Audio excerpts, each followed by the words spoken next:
We want, we want, we want, we want.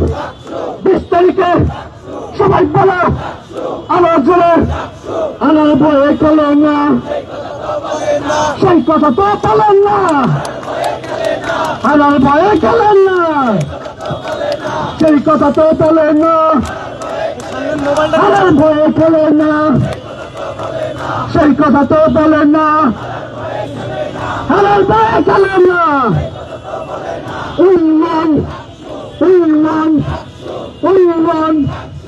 DUCSU নির্বাচনের পূর্ব নির্ধারিত তারিখ অনুযায়ী নির্বাচন হওয়ার কথা থাকলেও হঠাৎ করে একটি মহল নির্বাচন বন্ধ করার ব্যাপক অপচেষ্টা চালাচ্ছে।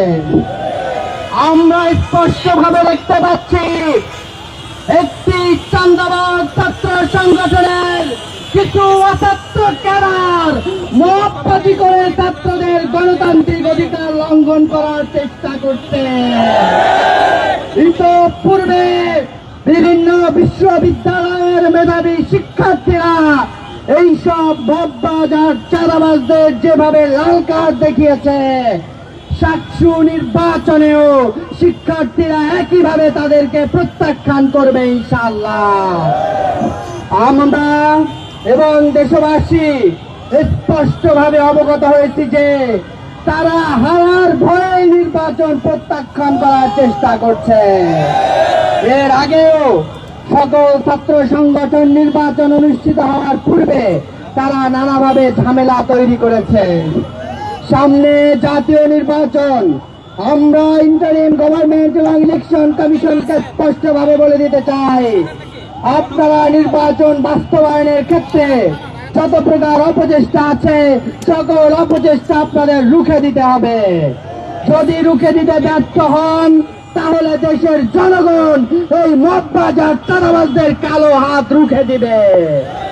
আমরা স্পষ্টভাবে ঘোষণা করছি, নির্ধারিত সময়ে ডাকসু নির্বাচন বাস্তবায়ন করতে হবে, এটাই আমাদের স্পষ্ট দাবি।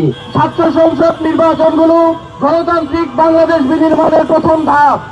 আমরা শিক্ষার্থীদের যে অধিকার, শিক্ষার্থীদের যে মত প্রকাশের অধিকার, সেই অধিকারের ক্ষেত্রে সর্বদা সচেষ্ট ছিলাম এবং আমরা আজকে দেখতে পাচ্ছি যারা শিক্ষার্থীদের দ্বারা প্রত্যেকটি ছাত্র সংসদে প্রত্যাখ্যাত হয়েছে, শিক্ষার্থীরা যাদেরকে লাল কার্ড দেখিয়েছে, তারা ষড়যন্ত্রের মাধ্যমে আরেকটি ছাত্র সংসদ নির্বাচন বন্ধ করতে চায়। আমরা কয়েকদিন ধরে দেখেছি তারা মত তৈরির মাধ্যমে তারা নির্বাচন কমিশনের সামনে এমন একটি পরিবেশ তৈরি করেছে যার ফলশ্রুতিতে আজকে দেখেছি ডাকসু নির্বাচনকে স্থগিত করা হয়েছে। আমরা স্পষ্টভাবে বলে দিতে চাই, শিক্ষার্থীদের অধিকার, শিক্ষার্থীদের গণতান্ত্রিক মত প্রকাশের ক্ষেত্রে আমরা সর্বদা সচেষ্ট। আমরা বলতে চাই যে ছাত্র জনতা দেশের বুকে জুলাই এনেছে, সেই ছাত্র জনতা নিজেদের অধিকারও আদায় করে নিতে জানে। আমরা বিএনপির প্রতি আহ্বান রাখতে চাই, আপনারা শিক্ষার্থীদের গণতান্ত্রিক অধিকারের প্রতি শ্রদ্ধাশীল হন। আমরা ছাত্র দলের প্রতি আহ্বান রাখতে চাই, নির্বাচনে জয় পরাজয় আছেই, একটি পক্ষ নির্বাচনে জয়ী হবে, অন্য পক্ষ নির্বাচনে জয়ী হতে পারবে না। সুতরাং আপনারা নির্বাচনগুলো বয়কট করার দিকে না গিয়ে, নির্বাচনগুলো বানচাল করার দিকে না গিয়ে শিক্ষার্থীদের অধিকার আদায়ে সচেষ্ট হন, শিক্ষার্থী বান্ধব কাজের মাধ্যমে এগিয়ে যাওয়ার চেষ্টা করুন। আমরা একটি সুষ্ঠু গণতান্ত্রিক পরিবেশে পরস্পর প্রতিযোগিতা করি। আমরা শিক্ষকবৃন্দকে আহ্বান জানাতে চাই, আপনারা শিক্ষার্থীদের গণতান্ত্রিক অধিকারের প্রতি শ্রদ্ধাশীল হওয়া উচিত। আপনারা